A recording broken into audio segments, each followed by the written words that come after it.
Hi, welcome. I am Sarita Roche, and today is day number in Let's Get Creative 30-Day Challenge, where I do something creative every day for 30 days, film it, post it, share it.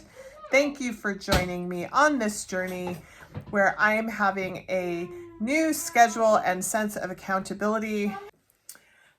One thing I want to mention is that I do work here in my studio with my toddler, so you might hear her in the background.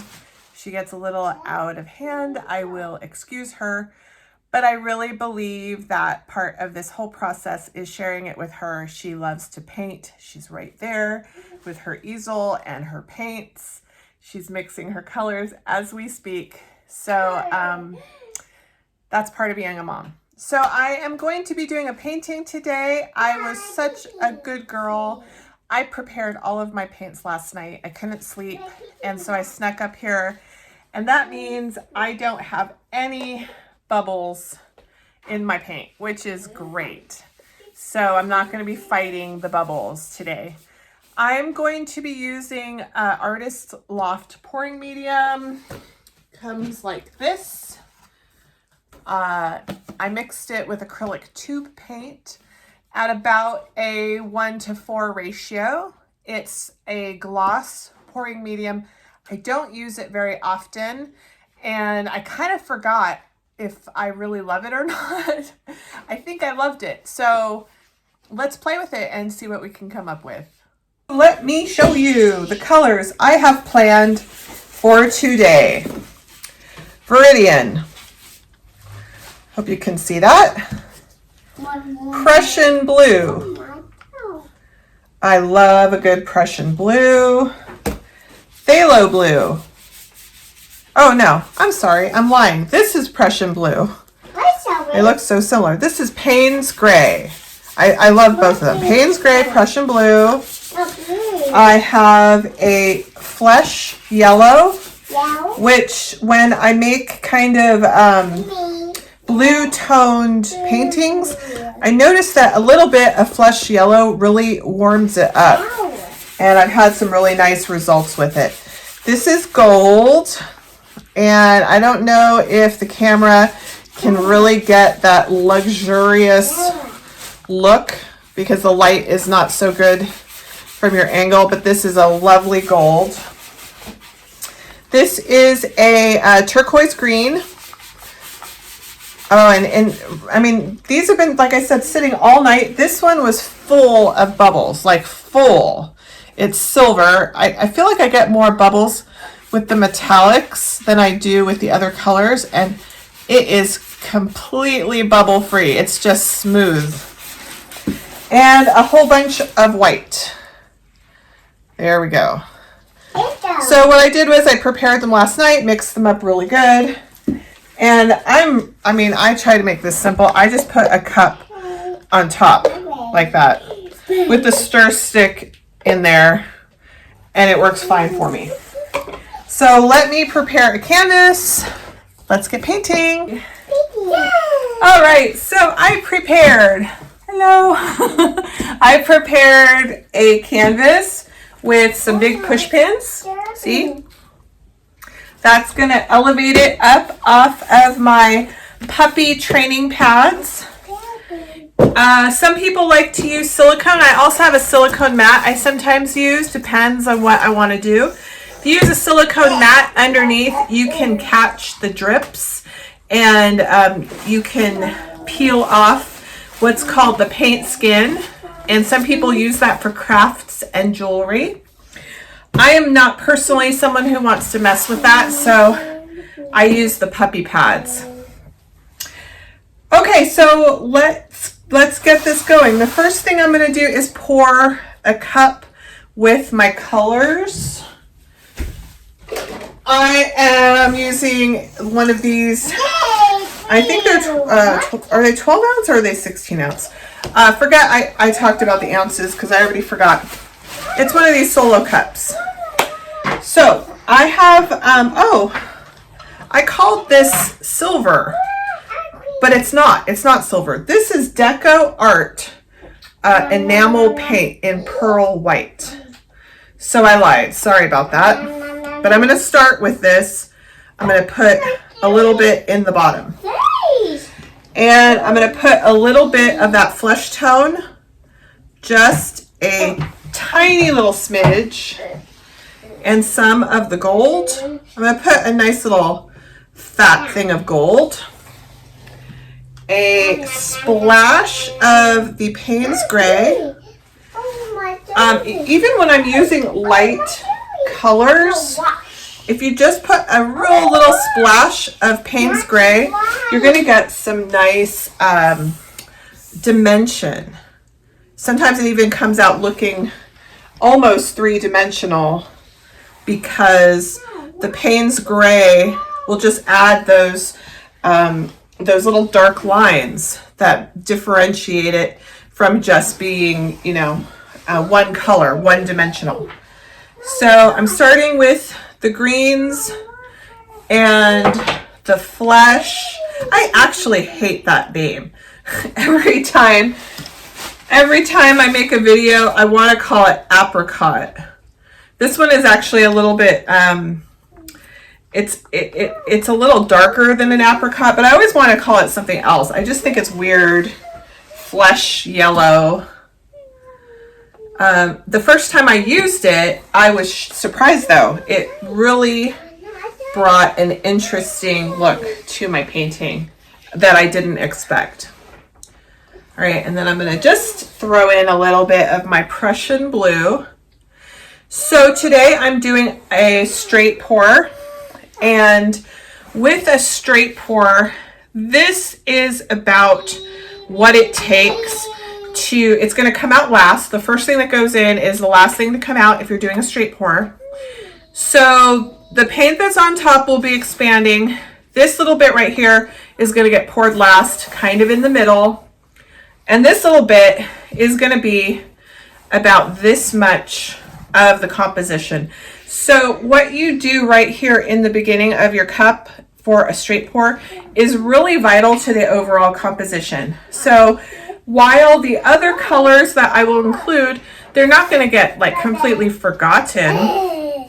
This is the superstar right here. And I just like to mention it over and over again as I'm doing these tutorials, because even I forget. Sometimes I put so much thought in all of these different colors, and I'm layering my cup, and I'm trying to be really strategic.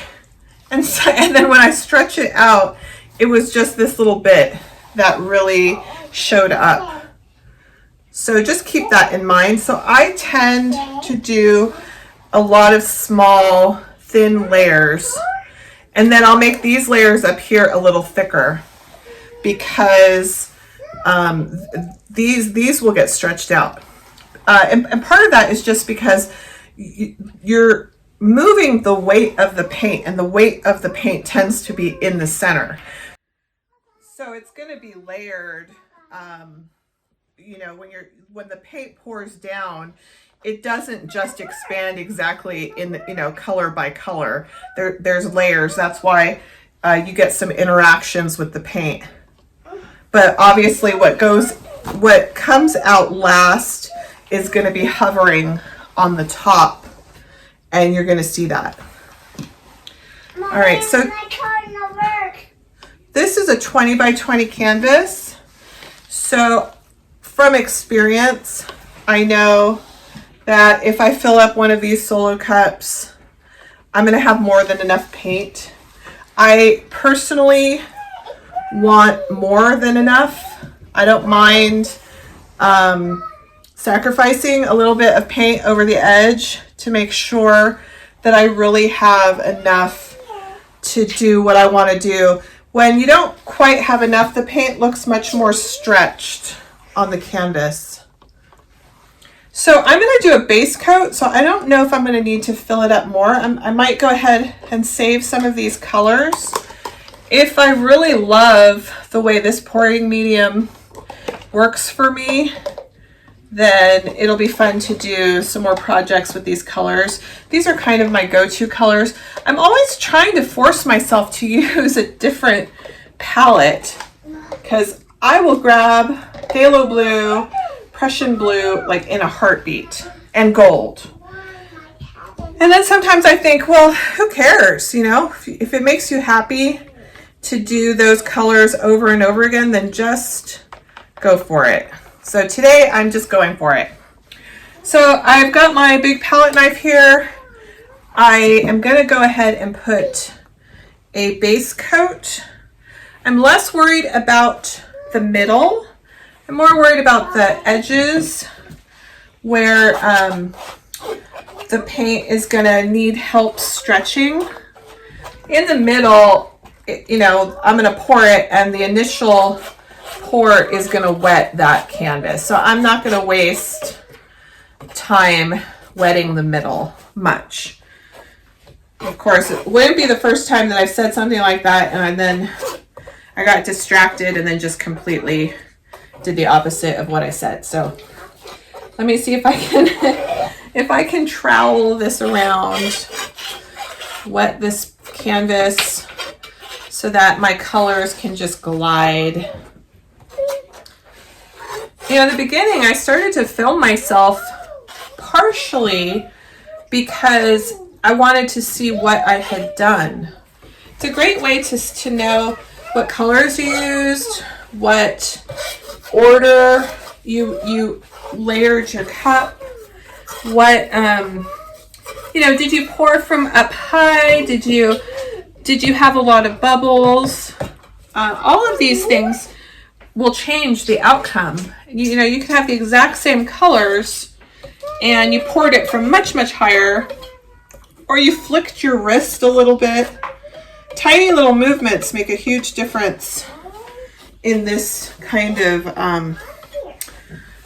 art form. And especially right when you're pouring out the last drops, those last drops, because they tend to be right on top, they're going to make a big difference for the composition as well. You might end up adding stripes, you know, lines, or kind of like bubbles that wouldn't have been there if you had pulled the cup back. I'm going to torch this, but I don't really see much in the way of bubbles. I'm torching out of habit. Okay, so let us pour this nice big fat cup. All right, I zoomed you in a little so you can see all these lovely colors. I'm just gonna pour it straight out. Here it goes. The first thing I'm noticing is how glossy this pouring medium is. I've been using the golden color pouring medium for a while, and it is also glossy, but this looks like it's even a step above that. It's really glossy. And because it's so glossy, the little bit of shimmer that I'm getting from the gold is like, it's magical. So this is the part where you have to make a decision when you're going to pull the plug, because the paint starts to move differently when it's not as heavy, and your hand inadvertently shakes. I know mine does, but I still have some of this nice pearl white that I don't want to lose. So I'm trying very hard to just let it go in, you know, evenly. All right, I'm going to pull off. Woohoo! There we go. Look at that beautiful cup. So the first thing that I see is that we're moving your way, and I'm a little disappointed because I thought I had put these push pins in at enough of enough of an angle that you would be more level. But I guess I didn't do a very good job. So yeah, let me move you a tiny bit so you can really see better. I'm going to torch before I move. Again, I don't see bubbles from my awesome organizational skills, having my paint ready the night before. But I'm gonna just torch just in case. All right, I'm about to go over the edge. I don't want to do that. Whew, just lost. Night night, sweetie. She's pretending to take a nap. So let's move this. And gosh, there's something really pretty about, I mean, look at this. And I don't know, let me move the light. I don't know if you can see, there's just a shimmer from that pearl white and the gold. Just a happy, happy shimmer. So I'm hoping that the white that I added is going to aid me in sliding around so I don't distort too much of my rings. I didn't intentionally create rings, it just kind of came out that way, but I like it. So as you can see over here, the colors are bunching and rolling under, whereas over here they're stretching out. So these are the kind of things I watch, because if I start to push the paint this way, this is going to get bunched up. So if I fall in love with this, then I can't send the paint that way. So these are the kind of decisions that you make. And of course, when you're watching, it's like, oh, don't do that, lady. What are you doing? It's much more difficult in the moment to make these decisions. And it just takes practice. You can't overthink it. I watch some of my videos and I'm like, especially some from like before the quarantine. And there's a few of them that I was so intent on covering the whole canvas that I let some really pretty forms go over the edge. So sometimes you just have to say like no, I'm gonna stop. And I've also learned that I stop and think sometimes. I'll turn off the camera if I'm filming and I'll just think it through and look at it, because it's not always as obvious as it seems. What are you doing over there? You made yourself a little bed over there, huh? Well, I have to finish this, okay? My baby base. I understand, but let me just finish this. My daughter's pretending some stuff, but you know, when you're 2 and you're pretending, it is serious business. My base. I understand, but you're gonna have to wait and I'll help you in a moment. All right. I'm actually a little unsure what I want to do at this moment, because I like this. I like those blues. Do you see how it melded a little here? It's not unattractive, but I don't have as much contrast as I do over here. So I don't want all of that contrast to just go over the edge. So I'm going to have to think here for a moment. I am going to turn you off while I think, and I'm going to check on my daughter. Okay, so I am back. It's been about 5 to 10 minutes. What I did, because I wasn't sure what I wanted to do next, was I took a photo of what I had. I cropped out my work table so I could just see the painting on its own. And I decided I definitely want to stretch it. I do. So I'm going to start with this corner. This corner was already trying to stretch itself before I stopped. I do this quite often. I'll take a photo because it really gives you a different perspective when you see it in a different light potentially and away from your workspace. So one of the benefits of me doing that was while I was percolating and thinking about it, all of these really cool golden pearly cells popped up, which is primarily from the Deco Art enamel. If you are familiar with the term cloud pour, a lot of people use the Deco Art enamel to do a cloud pour and get some of these similar type structures.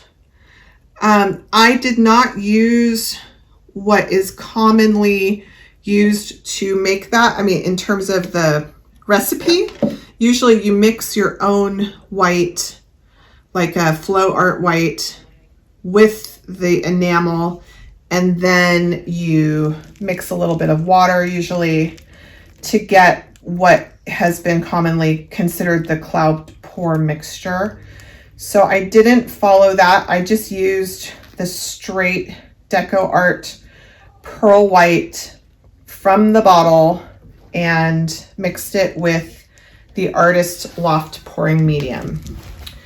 And I got some really pretty stuff going on here. I do, you can't quite see because of the angle. I'm not sure I entirely like what I just did. I kind of overstretched this corner, at least in my opinion, overstretched it. I'll show you what I mean as soon as I get over this corner over here. Part of me likes it, and part of me is thinking I maybe should have added some blue paint to help with the stretching. That's okay. C'est la vie. All right, so see here, see all this stretching right here?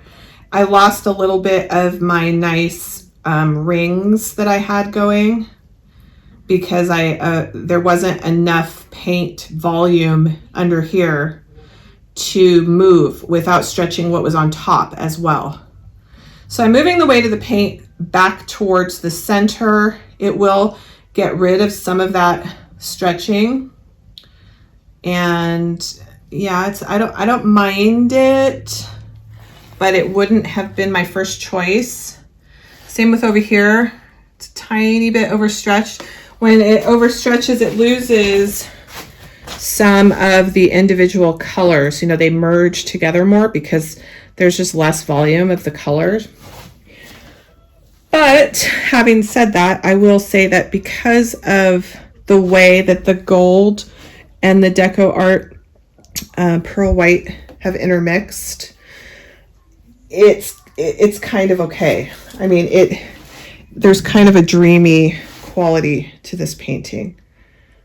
So let me fiddle with the corners and clean up my fingers. I might move it a tiny bit, but I'll bring you in for a close-up in just a couple minutes. Okay, so I'm all clean, and I was gonna fiddle a little bit more, but I don't think this painting wants any more fiddling. If I start to move the paint around, I'm gonna lose the shape of all of these cells that have popped up. Those are all from that Deco Art enamel white and pearl white, enamel pearl white. As always, the color is not as golden and shimmery and brilliant as what I see here on my table. It is like molten sunshine over here. I'm not kidding. So I will take a photo in natural light for the ending of this video so you can see, but it's so pretty. It is really, really pretty. I'm glad I decided to stretch it out and not leave negative space. I really was on the fence because I did lose a lot of those darker colors. I just have a little bit over there, a little bit over there. But the green and the gold, oh, I wish my light was really showing you how pretty the green and the gold are together right now. It's pretty together. You're right, Solange. Not dark. Yes. Okay, so this one is going on my favorites list. Whoever buys this painting is gonna love it. The pouring medium is wonderful. So I officially endorse this Artist Loft pouring medium. It's glossy. It's a sexy, sexy painting. So, okay, I will put you a final picture and you can see it. Thanks for watching, and you go out there and make your own beautiful mess. Big mess. Next day, and I've come up to check on my painting, and it has changed a lot. It started, I guess it wasn't level, and so it started to move down this way. You can see where the paint has gotten thicker right here than on the other side. So this was a new pouring medium that I'm not as familiar with, and because the canvas wasn't level, very, very slowly it was just making its way over here. But it was too thick and not wet enough to actually go over the edge. So that's one thing. Another thing, I'm going to see if you can see in the light. Can you see there's kind of like tiny ridges? And that's just from the top having dried, and then the lower layer moving towards that corner. So it kind of made almost like stretch marks as it's pooling. What I love about this is that as it moved, more of these golden cells came up and the blue reemerged. So we did find more blue hidden under there. But even though I love this little bit, I love the sheen. I'm trying to see if you can see the golden sheen, but I'm not sure I like the whole composition, and I'll put a picture so you can see the whole thing in one shot. So I'm going to let it dry for one more day, and it's possible I'm going to partially re-pour it. It's got a lovely shine, beautiful colors, but I think I might, excuse me, re-pour where I got some of those pool lines, and also smooth out how tall it ended up over here. So I will have to make sure it's really level before I re-pour. Or the other option I have, and I'm going to meditate on it, is to do an embellishment and paint something. So here's the painting as it stands right now, and I can tell you that I'm just not happy. I'm not feeling it. I loved it yesterday. Today I love the gold. I don't love how it got real thick on one side. I'm not sure how I want to change it, but I'm definitely going to change it, and I'll keep you posted. Okay, so I'm back. And you might notice there's a little funniness going on over here. Well, I was just testing how wet it was, and my finger went right in. And so I wiggled it around, and some of the paint came off, and I wiggled it around some more. So I'm going rogue. I have an idea. I have no idea what I'm doing with this idea. But that's what art is all about. I'm going to test it out and see if it's any good. So I'm going to put you on time lapse because it's going to stress me out too much to work on my random idea with you all listening to me try to talk at the same time. All right, so here we go. I decided to try my hand at a little sculptural painting with some paint texturizer. I've had this texture medium for over a year and a really great set of palette knives, so it's time to put them to good use.